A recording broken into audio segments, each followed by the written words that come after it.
उत्तर पश्चिम भारत में तापमान में 1 से 3 डिग्री तक आ सकती है गिरावट, तो मध्य भारत में भी तापमान में 1 से 3 डिग्री सेल्सियस तक की गिरावट की संभावना। पंजाब, हरियाणा, दिल्ली और में चलेगी शीतलहर। इसके साथ साथ उत्तर प्रदेश और राजस्थान के कुछ हिस्सों में भी सर्द हवाओं का रहेगा असर। और तटीय कर्नाटक में दर्ज किया गया अधिकतम तापमान। इसके साथ ही मध्य प्रदेश के पंचमढ़ी में दर्ज हुआ न्यूनतम तापमान। नमस्कार, आप सभी का स्वागत मौसम खबर में। मैं हूं मुकुल शर्मा। मौसम खबर में आपको बताएंगे अगले 2 दिन क्या स्थिति रहेगी मौसम की, देश के किन हिस्सों में हो सकती है बारिश और इसके साथ साथ कहां चल सकती हैं तेज हवाएं। लेकिन आइए सबसे पहले नजर डालते हैं मौसम की खास खबरों पर। क्या कुछ खास रहेगा मौसम में अगले 2 दिन, आइए जानते हैं। उत्तर पश्चिम भारत की अगर बात करें तो मैदानी इलाकों में कुछ जगह 1 से 3 डिग्री तक तापमान में गिरावट का अंदेशा जताया गया है, यानी तापमान यहां लुढ़क सकता है। मध्य भारत के कुछ हिस्सों में भी 1 से 3 डिग्री तक न्यूनतम तापमान में गिरावट आ सकती है। 2 दिन पंजाब, हरियाणा और दिल्ली में कहीं कहीं शीतलहर चलने का अनुमान है। इसके साथ ही अगर बात की जाए 2 दिन उत्तर प्रदेश और राजस्थान की, तो यहां भी कुछ हिस्सों में सर्द हवाएं चल सकती हैं। वहीं बुधवार को ओडिशा और गांगे पश्चिम बंगाल में कहीं कहीं शीतलहर चलने की संभावना है। बुधवार को पूर्वी उत्तर प्रदेश और बिहार में कहीं कहीं दिन ठंडा रहने का अनुमान जताया गया है। 2 दिन जम्मू कश्मीर, लद्दाख, हिमाचल प्रदेश और उत्तराखंड में कहीं कहीं पाला पड़ने की संभावना बनी हुई है। बुधवार को पंजाब, राजस्थान और पूर्वी उत्तर प्रदेश में भी कहीं कहीं पाला पड़ सकता है। तो जाना आपने क्या कुछ खास रहेगा। अब आइए आगे बढ़ते हैं और बात करते हैं बारिश के अनुमान की। देश के किन किन हिस्सों में मौसम साफ रह सकता है और कहां कहां पर बारिश की संभावना बनी हुई है, आइए जान लेते हैं इस रिपोर्ट में।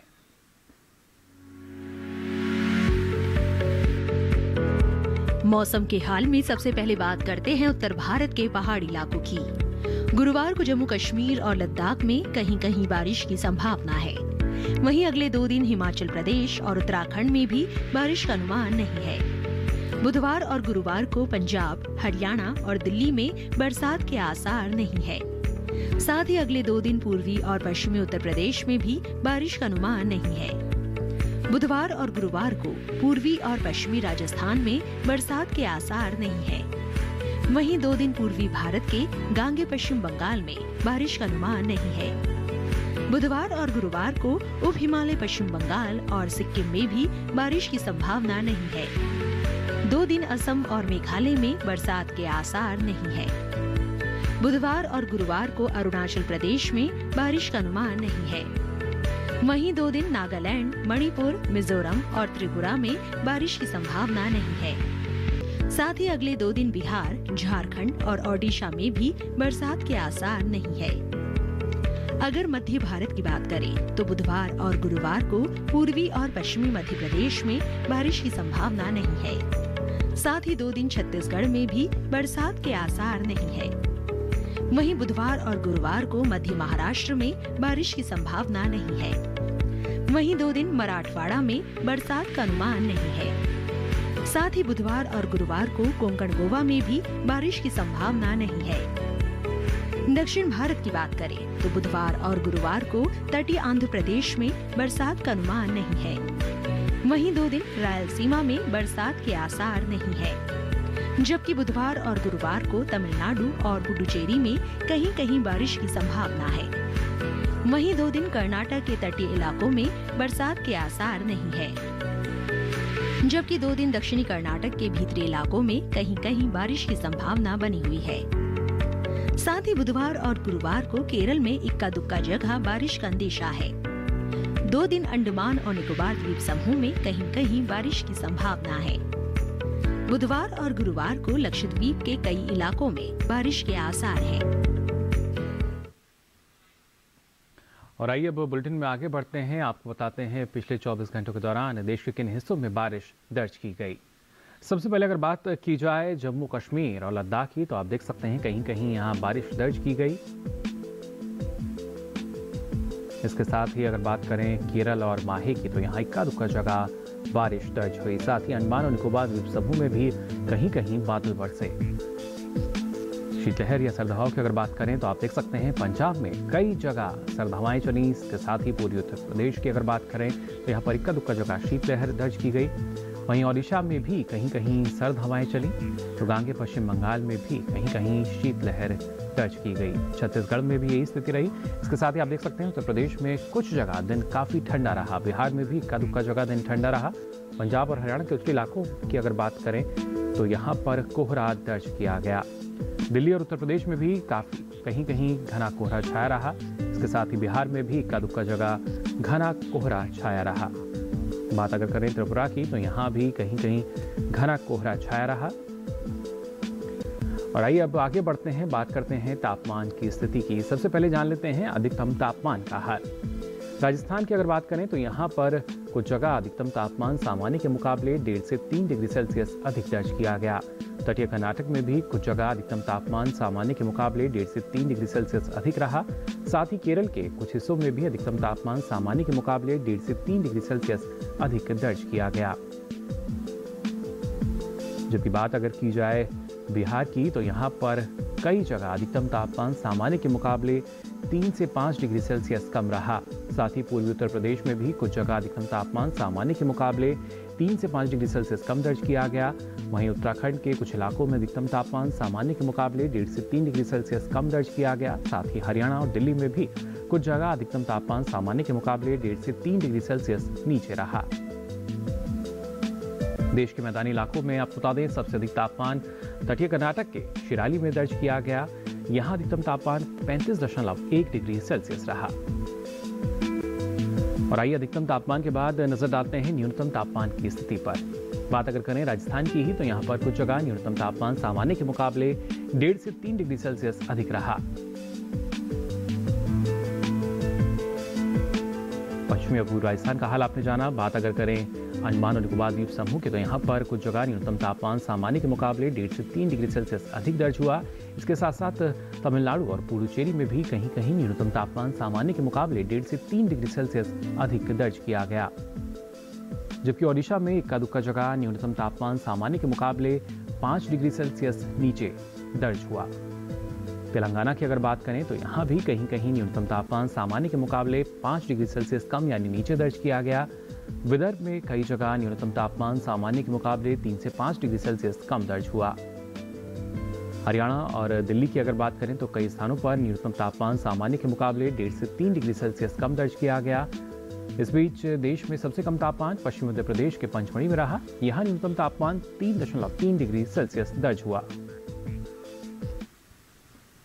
और इसी के साथ ही मौसम खबर में यहाँ वक्त तो चला एक छोटे से ब्रेक का। ब्रेक के बाद भी आपको बताएंगे मौसम से जुड़ी कुछ खास जानकारी।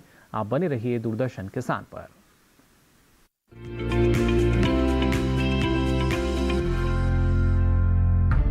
विपदा कोई भी हो, पर किसान है सुरक्षित। AIC है ना। भारत सरकार द्वारा स्थापित फसल बीमा विशेषज्ञ कंपनी। बीमारियों से कैसे बचेगी फसल? मवेशियों की मुश्किलों का क्या है हल? कहां से लाएं बीज, कितनी लगेगी खाद? किसानों के हर फोन का विशेषज्ञ देंगे जवाब। देखिए हेलो किसान लाइव सोमवार से शुक्रवार शाम 6 बजे।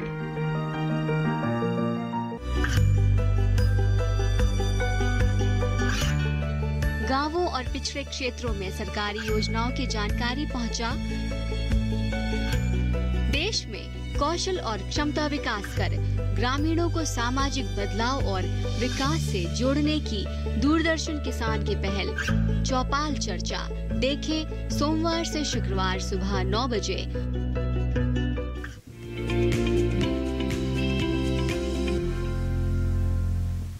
तो ब्रेक के बाद आप सभी का एक बार फिर स्वागत मौसम खबर में। अब चलिए बात करते हैं खासतौर से अरुणाचल प्रदेश और असम की। तो यहाँ पर इस समय किसानों को विशेष रूप से ध्यान देने की आवश्यकता है। और कृषि विशेषज्ञों की सलाह से अगर किसान फसलों की बढ़िया पैदावार लेंगे, लेकिन इसके लिए देखभाल आवश्यक है। किस तरह का प्रबंधन आपको इस मौसम में अपनाना होगा, आइए जान लेते हैं इस रिपोर्ट में।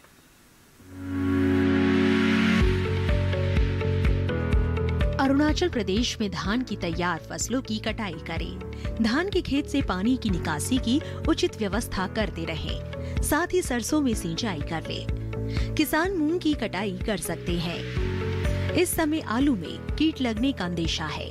ऐसे में आलू में कृषि विशेषज्ञों की सलाह से कीटनाशक का छिड़काव कर लें। आलू के खेत में निराई भी करें। यहीं बैंगन में निराई करते रहें। बैंगन के खेत में पर्याप्त नमी बनाए रखें। वहीं मटर की बुआई कर सकते हैं। मटर के खेतों में सिंचाई भी करें। अभी गोभी के खेत से खरपतवार निकालें। अरुणाचल प्रदेश में संतरे में कीटों से बचाव के लिए कीटनाशक का प्रयोग कर लें। फूल गोभी और पत्ता गोभी की रुपाई कर सकते हैं। असम में सरसों की बुआई कर लें। सरसों में कीट लगने की संभावना है। कृषि विशेषज्ञों की सलाह से सरसों में कीटनाशक छिड़कें। किसान तिल की कटाई करें। अभी धान की बुआई के लिए समय उपयुक्त है। धान के खेत में लगभग 5 सेंटीमीटर का जल स्तर बनाए रखें। इसके अलावा टमाटर और बैंगन में सिंचाई करते रहें। यहीं गेहूं की बुआई कर लें। इसी तरह मसूर और लोबिया की बुआई करें। इस समय आलू की रुपाई कर सकते हैं। असम में मूंग और उड़द की बुआई कर लें। मूंग और उड़द के खेत में निराई भी करें। वहीं मक्के की भी बुआई करते रहें। किसान सब्जियों के खेत से जल निकासी का प्रबंध कर सकते हैं। वहां गाजर और मूली बोए। ऐसे ही पालक भी बोया जा सकता है। और आइए अब आगे बढ़ते हैं। अब बात करते हैं आज की फसल की। विशेषज्ञों की सलाह से खेती किसानी की जाए तो निश्चित रूप से अच्छी पैदावार आप ले सकते हैं। किसान बहुत सी फसलों की बुआई या रोपाई अभी कर चुके होंगे, लेकिन इस समय खेतों में जो फसलें लगी हैं, ये समय उनकी देखभाल करने का भी है। फसलों की सही देखभाल करके ही उनकी अच्छी पैदावार हम ले सकते हैं।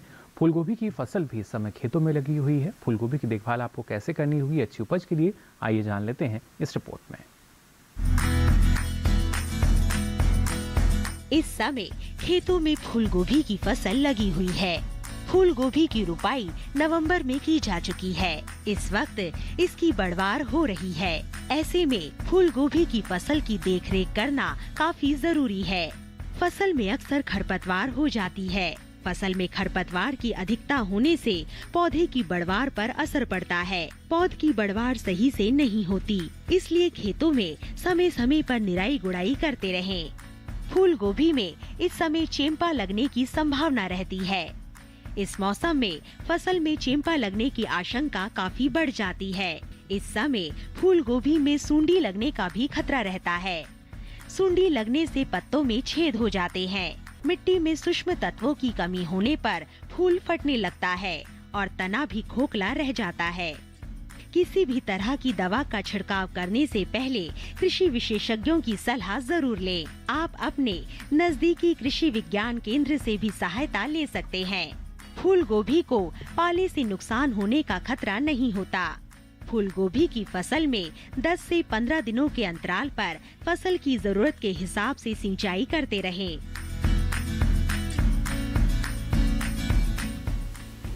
तो जाना आपने किस तरह की देखभाल आवश्यक है अगर आप फूल गोभी की खेती कर रहे हैं। इसके साथ ही मौसम के लिहाज से कुछ और खास बातें हैं जिनका ख्याल आपको रखना होगा। बात अगर करें तमिलनाडु की, तो यहाँ पर किसान दलहन की बुआई के लिए खेतों को तैयार कर लें। इस समय धान में कीट लगने की संभावना है। किसान कृषि विशेषज्ञ से सलाह लेकर ही किसी भी कीटनाशक का छिड़काव करें। तमिलनाडु में सूरजमुखी की बुआई किसान इस वक्त कर सकते हैं। धनी की बुआई के लिए अभी उपयुक्त समय है, किसान इसकी खेती कर सकते हैं। साथ ही तमिलनाडु में किसान कपास की चुनाई कर सकते हैं। गन्ने के खेत में किसान पर्याप्त नमी बनाए रखें। नारियल के खेत में किसान आवश्यकता अनुसार जरूरी उर्वरक दें। तमिलनाडु के किसान अभी गोभी की रोपाई कर सकते हैं। साथ ही किसान यहां चने के खेत में आवश्यकता अनुसार सिंचाई करते रहें।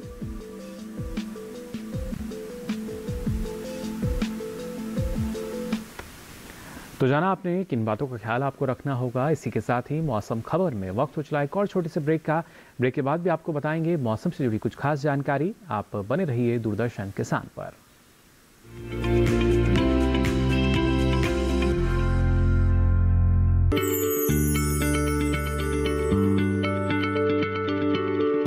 क्या आप किसी बीमारी से परेशान हैं? चाहते हैं डॉक्टर की सलाह? तो हम हैं आपके साथ, बताएंगे आपको जीने की राह। समस्याएं आपकी, समाधान देश के मशहूर विशेषज्ञों के। घर बैठे बात करें देश के जाने माने डॉक्टरों से। हमारे लाइव प्रोग्राम स्वस्थ किसान में हर शनिवार शाम 6 बजे से 7 बजे तक। ये कामयाबी है अन्नदाता की। ये कहानी है खेत और खलिहानों की। कैसे करें अपने पशुओं की देखभाल, जानिए गांव-गांव के किसानों का हाल। देखिए गांव किसान सोमवार से शुक्रवार दोपहर 12 बजे सिर्फ डीडी किसान पर।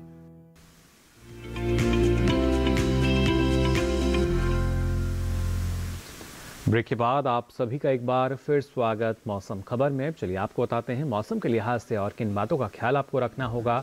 बात अगर करें केरल की तो यहाँ पर किसान धान में आवश्यकता अनुसार उर्वरक का इस्तेमाल कर सकते हैं। नारियल में भी जरूरी उर्वरक किसान जरूर डालें।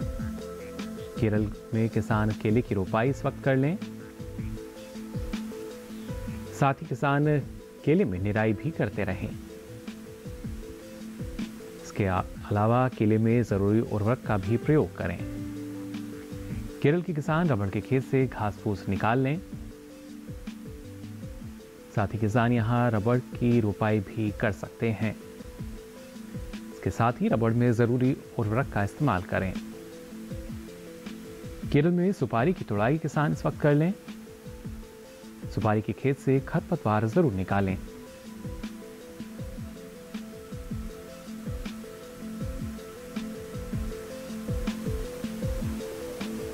और आइए अब नजर डाल लेते हैं मौसम में क्या कुछ खास रहेगा अगले 2 दिन। सबसे पहले अगर बात की जाए उत्तर प्रदेश और बिहार की तो बुधवार को यहां इक्का दुक्का जगह काफी घना कोहरा छाने का अनुमान है। पंजाब, हरियाणा और दिल्ली में भी बुधवार को कहीं कहीं काफी घना कोहरा छा सकता है। 2 दिन असम और मेघालय में इक्का दुक्का जगह घना कोहरा छाने का अनुमान है। 2 दिन लक्षद्वीप में कहीं कहीं बिजली चमकने के साथ ही तेज हवाएं चलने की संभावना जताई गई है।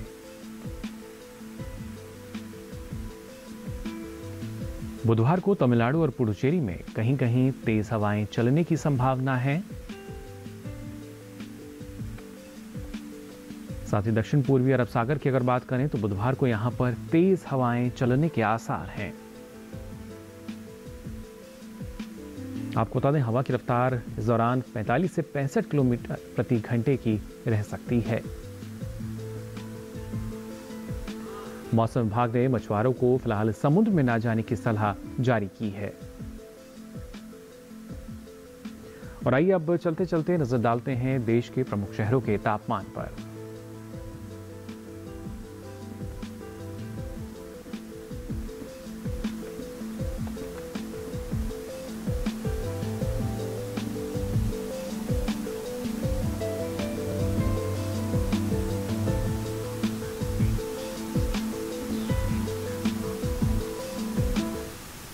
तो फिलहाल के लिए इस बुलेटिन में बस इतना ही। मौसम की ताज़ा जानकारी और कृषि सलाह के साथ फिर होंगे हाजिर। तब तक के लिए दीजिए इजाजत। नमस्कार।